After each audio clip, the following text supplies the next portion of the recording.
So the first introduction is Luther to share his comments. My name is Luther Rickard. I'm the supervisor of your outreach team. I also oversee the outreach team in Malibu. I've been in this business for about 20 years. And one of the reasons I'm really excited about this night, to be honest, even after all these years, I've heard a lot about panhandling and I've never really known the truth.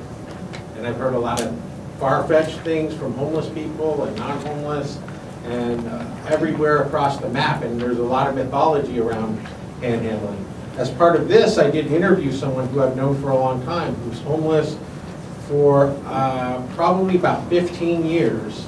And the way he became homeless was he kind of grew up in a conservative family, Latino, and they didn't really understand or believe in mental health. And he had issues when he was a youth, but it never got caught. And he ended up moving from New York here, became successful, had a successful business, and then his mental health really kicked in big time, and he ended up, losing everything, his home, his business, ended up on Skid Row for many years. Eventually came to Santa Monica, and he was there for 12 years. But when I interviewed him, I did a little research, and I came across an article by Snopes.com, and I recommend reading that. That's a fact-checking website, which I'm much more familiar with those now these days, checking into those. And this is one of the legit ones, and they have a really good one on, do panhandlers make $50 an hour? And so I pulled a lot of information off that, and basically everything that article said, Felix said that was his experience moving on the streets. The number one thing that he pointed out, he did not make a lot of money. He basically made enough for food and necessities, and that was kind of his goal. He said the majority of panhandlers that he knew did not make a lot of money, certainly not enough to get an apartment and stuff like that. He also said there are panhandlers who make significantly more than others, and he said the ones who tend to make a lot of money are the ones who are the most sympathetic.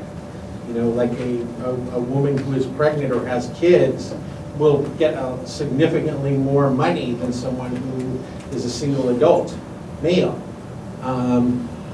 Let's see, so another thing he said is that there are people out there who use drugs and alcohol, and that's what they use the money for. On the Snopes website, they said most reliable statistics, and there isn't actually a lot of research on panhandling, but what little research there is says that about 1/3 are addicted to drugs and alcohol, and that's where the money's going. And then 2/3 of the money is going to food and necessities. That's basically what Felix told me. He knows that there are drug addicts out there, and and he said, and I don't know if this is true, this wasn't in the article, but he said he can tell the difference. He says that homeless people who turn down food, in his opinion, there's something else going on. They're not there just to survive. And that's the cue for him that there's like an ulterior motive to their panhandling.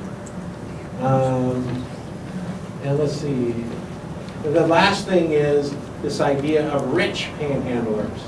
And what the Snopes article said is that is a mythology that has been created by local news exposés of scam, whatever, and very few legitimate journalists consider those little pieces, and you'll see a lot of them on the internet, legit. Nobody's ever verified them. There's sort of a pattern to them, and it always kind of has the tone of, panhandlers are scam artists, and Snopes even says it goes back to mythology, and that there's a lot of mythology of poor people being scam artists, and that the whole expose from the local news networks exactly fits the mythology from, mythical lore going way, way back hundreds of years, and it's our modern version of kind of demonizing poor people. So beware of those exposés, but the research kind of what Felix said, that people make money, there is drugs and alcohol, some people make more than others, and I guess that's it. And I look forward to learning more tonight.